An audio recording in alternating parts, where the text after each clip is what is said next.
गया। देखिए, भारतीय जनता पार्टी पूरी तरह से हम शांति और अहिंसा के पुजारी हैं।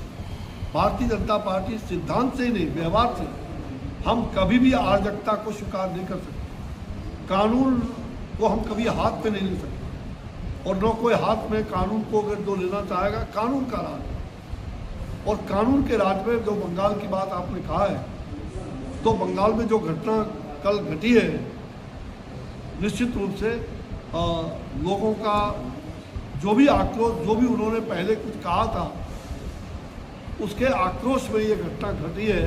फिर भी मैं उसको पूरी तरह से कंडेम करता हूँ। अगर कोई गलत काम किया है तो वो न्यायालय में जाएंगे, और सरकार गलत काम करने वाले को कभी नहीं छोड़ेगी, चाहे वो कितने बड़े पद पर है। तो जो बंगाल की पूर्ववर्ती सरकार ने गंदे काम किए हैं, हम उसका हिंसा से नहीं, हम उसके प्रति अनादर करें, हम उसके प्रति बोले। गलत काम हुआ है तो बोलेगा ही जनता, लेकिन हिंसा पर उतारू ना हो। ये हमारा भारतीय जनता पार्टी का इससे कोई संबंध नहीं। ये जनता, आम जनता का जो गुस्सा है उसका इजहार हुआ है, उसको भी शांत करने की आवश्यकता है, और हमारी पार्टी उस काम को कर रही है। दूसरी बात जो आपने कहा बांग्लादेशी घुसपैठियों का और मुसलमानों का, हम हिंदू और मुसलमान, मुझे लगता है कि 2014 के बाद आप मुस्लिम और हिंदू दोनों के विकास को आप अगर जोड़ लीजिए, तो हिंदू से ज़्यादा मुसलमानों का विकास हुआ इस देश में, हिंदू से ज़्यादा। अगर ये कोई कहता है तो गलत है, और ये विपक्ष के लोग हवा खड़ा करते हैं, और विपक्ष के लोग मुसलमान, अरे ये बीजेपी के लोग मुसलमानों के विरोधी है। हमने कोई दंगा होने दिया क्या? हमने कहीं किसी प्रकार का जो कमिटमेंट किया है वो हिंदुओं के लिए भी मुसलमानों के लिए भी समान कमिटमेंट कोई बता दे, एक भी उदाहरण।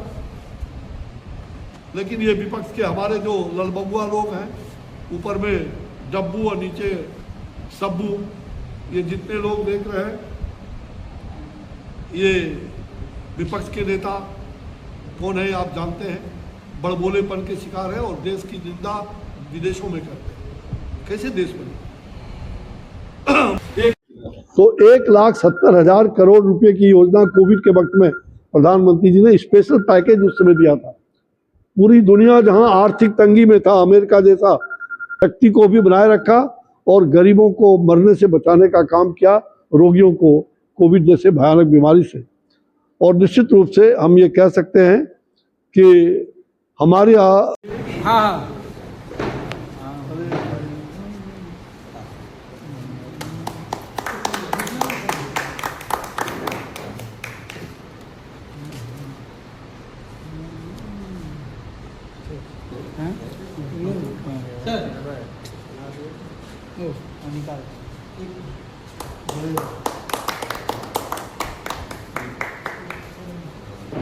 हर घर तुलसी दल और हर घर कमल। प्रकृति की रक्षा करो, प्रकृति आपकी रक्षा करेगी। प्रकृति रक्षिति रक्षिता, धर्मं रक्षिति रक्षिता। धर्म की रक्षा करेंगे तो धर्म पूरी तरह से। एक दल कमल और एक तुलसी दल, भाई ये नारा लगे, और तुलसी दल तभी होगा। एक दल कमल और तुलसी दल तभी होगा प्रकृति का हल, प्रकृति का बल। हाँ, प्रकृति को बल मिलेगा।